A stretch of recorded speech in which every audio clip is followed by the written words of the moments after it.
जी sir, आप जानते हैं कि बहुजन समाज पार्टी ने नारा दिया है, दलित मुसलमान करो विचार, कब तक सहोगी अत्याचार। दलित मुसलमान जागेगा, चोर लुटेरा भागेगा। बिहार में क्या भागेगा सही में? निश्चित रूप से। सबसे पहले नाम उनके ही जबान से मैं आपको बताऊंगा और उसके बाद इसके पीछे की वजह। आपका नाम बताइए। मेरा नाम संतोष पाल हुआ। संतोष पाल जी हमारे साथ है। आपका नाम बताइए। अब्दुल करीम अंसारी। तो देखिए, पाल समाज और मुस्लिम समाज को यहाँ पर बहुजन समाज पार्टी के जरिए एक विशेष काम दिया गया है। और बाकी की जो दल है वो सिर्फ किसी अपने जात को या जो पैसा देते हैं उन लोगों को टिकट दी है, लेकिन बहुजन समाज पार्टी सभी समाज को लेकर चलने वाली पार्टी है।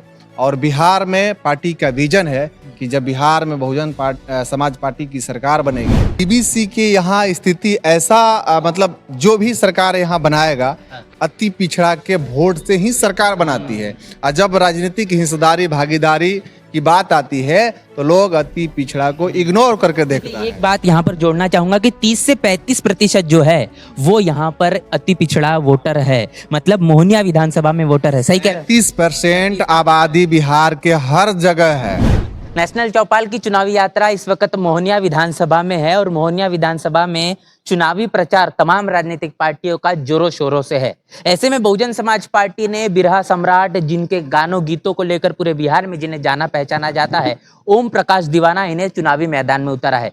बहुजन समाज पार्टी के जरिए इन्हें प्रत्याशी बनाया गया है और यहाँ पर एक ऐसी बात मोहनिया विधानसभा में हुई है जो कि पूरे के पूरे बिहार विधानसभा में चर्चाओं में है। यहाँ पर आरजेडी के जो प्रत्याशी है जिनका नामांकन खारिज हुआ और यहाँ पर उस नामांकन के बाद समर्थन जो दिया गया वो रवि पासवान। रवि पासवान कहने के भारतीय जनता पार्टी से ताल्लुकात रखते हैं और ये उनके पिता जो बात करेंगे तो छेदी पासवान, ये भारतीय जनता पार्टी के पूर्व सांसद रह चुके हैं।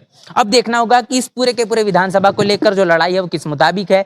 बहुजन समाज पार्टी के जरिए जो स्टार प्रचारक और तमाम तरीके की जो चीजें हमको देखने को मिलती है कि किसी भी एक जाति समुदाय को अहमियत नहीं दी जाती, तो भागीदारी के आधार पर सबको हिस्सेदारी देने का काम बहुजन समाज पार्टी करती है। यार मेरे साथ जो है शख्स जो मौजूद है, जो लोग यहाँ पर मौजूद है, उसका सबसे बड़ा परिणाम है। सबसे पहले नाम उनके ही जबान से मैं आपको बताऊंगा और उसके बाद इसके पीछे की वजह। आपका नाम बताइए। मेरा नाम संतोष पाल हुआ। संतोष पाल जी हमारे साथ है। आपका नाम बताइए। अब्दुल करीम अंसारी। तो देखिए, पाल समाज और मुस्लिम समाज को यहाँ पर बहुजन समाज पार्टी के जरिए एक विशेष काम दिया गया है। और विशेष काम क्या है, आपको क्या जिम्मेदारी मिली? मेरा अभी जिम्मेवारी है पार्टी का कि मैं पार्टी हमको अभी स्टार प्रचारक बनाई है। स्टार प्रचारक आपको जी बनाया है। जी। और आपको सर? मुझे भी स्टार प्रचारक बनाया गया है। तो अब इन्हें ये जिम्मेदारी है कि इस पूरे के पूरे विधानसभा में पूरे बिहार में घूम घूम कर बहुजन समाज पार्टी की नीतियों को बहन मायावती के जरिए जो काम उत्तर प्रदेश में और बिहार में जो किए जा सकते हैं उस तमाम बातों को बताया जाए। शिक्षा, स्वास्थ्य, रोजगार, सुरक्षा, तमाम चीजों में क्या कुछ बहुजन समाज पार्टी करेगी, ये बात समझिए। अब हम जानेंगे कि ये जो जिम्मेदारी मिली है, क्या कहना चाहेंगे बहुजन समाज पार्टी से जुड़ने के पीछे की वजह। देखिए, बहुजन समाज पार्टी के साफ तौर पर विजन है, पहला नंबर राजनीतिक हिस्सेदारी, जिसकी जितना आबादी उसके उतना भागीदारी, उस हिसाब से ही इस विधानसभा चुनाव में सीटों की बंटवारा हुई है। और बाकी की जो दल है वो सिर्फ किसी अपने जात को या जो पैसा देते हैं उन लोगों को टिकट दी है, लेकिन बहुजन समाज पार्टी सभी समाज को लेकर चलने वाली पार्टी है। और बिहार में पार्टी का विजन है कि जब बिहार में बहुजन समाज पार्टी की सरकार बनेगी, शिक्षा व्यवस्था यहाँ फ्री कर दी जाए। एक खास सवाल यह है कि पाल समाज की अगर हम बातचीत करेंगे तो ये बिहार में इनके सामाजिक स्थिति क्या है, क्या समस्याएं नजर आती है? देखिए, पाल समाज के बारे नहीं बोलिए, अति पिछड़ा में हम पिछड़ा के बारे में, ईबीसी के। और ईबीसी के यहाँ स्थिति ऐसा मतलब जो भी सरकार यहाँ बनाएगा अति पिछड़ा के वोट से ही सरकार बनाती है। और जब राजनीतिक हिस्सेदारी भागीदारी की बात आती है तो लोग अति पिछड़ा को इग्नोर करके देखते हैं। एक बात यहाँ पर जोड़ना चाहूंगा कि 30 से 35% जो है वो यहाँ पर अति पिछड़ा वोटर है, मतलब मोहनिया विधानसभा में वोटर है। सही कह रहे हैं? 30% आबादी बिहार के हर जगह है ईबीसी का। और जो जिसको ईबीसी वोट देती है उसी का विजय प्राप्त होता है। इस बार बहुजन समाज पार्टी को वोट ईबीसी पूरे मजबूती के साथ दे रही है। और हम लोग जैसा लोगों को, जिस समाज से हम आते हैं, यानी हम गडेरी भेड़िहर समाज से आते हैं, बिहार में राजनीतिक हिस्सेदारी बहुजन समाज पार्टी ने हमारे लोगों को दी है। जब हर समाज के लोगों की राजनीतिक हिस्सेदारी बराबर के मान सम्मान मिल रही है तो क्यों लोग दूसरे तरफ जाएगा। इसलिए अति पिछड़ा के पूरे रुझान बहुजन समाज पार्टी के साथ माननीय वरहन कुमारी मायावती जी के साथ है। सर आपसे जानेंगे, आपको स्टार प्रचारक बहुजन समाज पार्टी ने बनाया है, ये जिम्मेदारी के बाद क्या कहेंगे, अब किस तरीके से चुनावी प्रचार चलेगा और मोहनिया विधानसभा के बारे में बताइए। जी सर, आप जानते हैं कि बहुजन समाज पार्टी ने नारा दिया है, दलित मुसलमान करो विचार, कब तक सहोगी अत्याचार। दलित मुसलमान जागेगा, चोर लुटेरा भागेगा। बिहार में क्या भागेगा सही में? निश्चित रूप से उत्तर प्रदेश के बहन जी का सरकार आपने देखा है, एक भी गुंडा उत्तर प्रदेश में जब तक बहन जी की सरकार रही नहीं रहे, तो वही बात बिहार में भी होगी। बिहार में यदि बहुजन समाज पार्टी की सरकार बनती है तो गुंडागर्दी सबसे पहले समाप्त हो जाएगी। तो नीतीश कुमार की सरकार ने गुंडा राज को खत्म किया है, ये बात चर्चाओं में है। कौन कहता है? आए दिन अपहरण, चोरी, डकैती का बाजार गर्म है, कहीं पर कोई नहीं है। अपहरण का जहां बाजार गर्म है, राय दिन दहाड़े मर्डर हो रहे हैं, चौक चौराहे पर मर्डर हो रहे हैं, तो यह तो कहना ही झूठ है कि इस सरकार में शांति व्यवस्था है।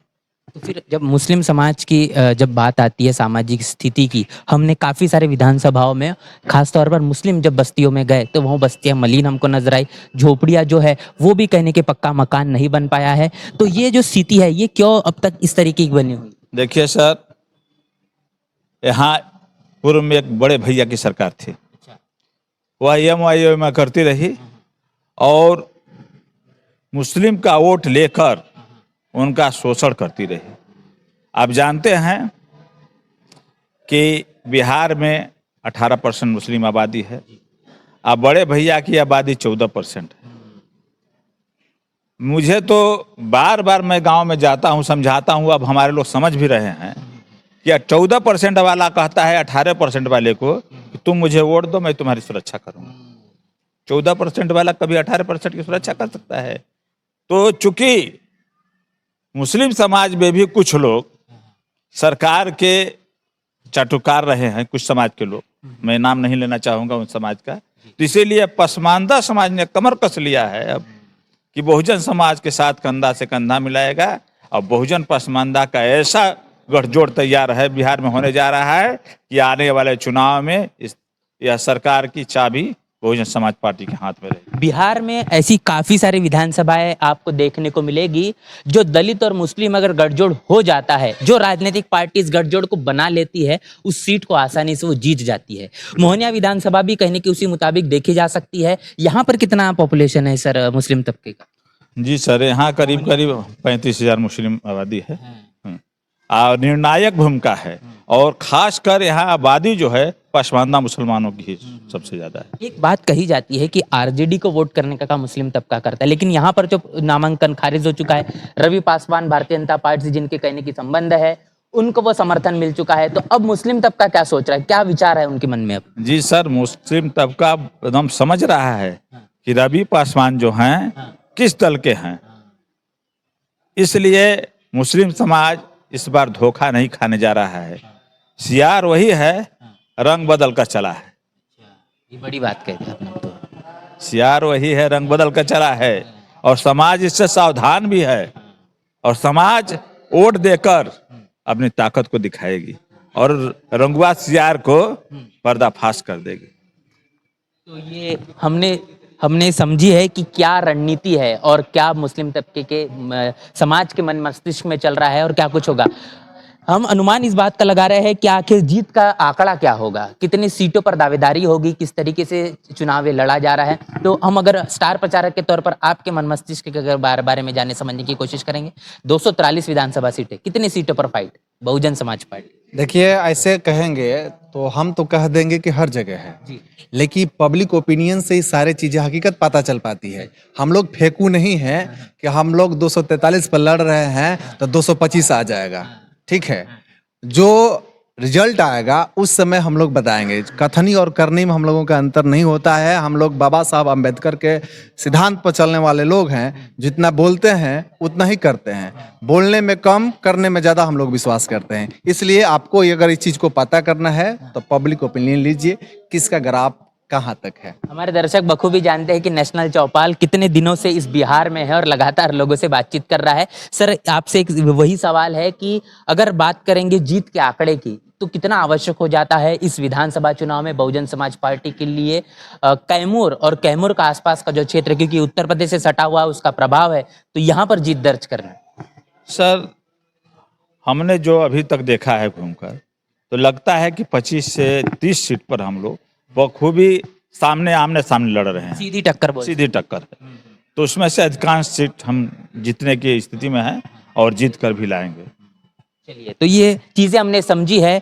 मोहनिया विधानसभा के साथ साथ पूरे बिहार में क्या कुछ हो सकता है, बहुजन समाज पार्टी की दावेदारी है, ये दावेदारी किस तरीके से चल रही है, और खासतौर पर मोहनिया विधानसभा में बहुजन समाज पार्टी के प्रत्याशी ओम प्रकाश दीवाना, इनका प्रचार नामांकन से जिस मुताबिक बड़े ही तेजी से आगे बढ़ता हुआ नजर आ रहा है। 14 नवंबर जिस दिन परिणाम आएंगे उस दिन ये बात पता चलेगी कि कितना का असरकार होता है। पूरी की पूरी चर्चा बातचीत को लेकर आपकी क्या राय है, आपकी क्या प्रतिक्रिया, में प्रतिक्रिया आपकी लिखकर कमेंट बॉक्स में जरूर बताएं। बने रहे नेशनल चौपाल के साथ, मिलते हैं वीडियो में, तब तक के लिए जय भीम, जय भारत। बहुजन समाज की हर खबर पाने के लिए चैनल को सब्सक्राइब करें, लाइक करें, शेयर करें। नेशनल चौपाल को बचाने के लिए ज्वाइन बटन क्लिक करके चैनल की सदस्यता लें और चैनल को आर्थिक मदद करें।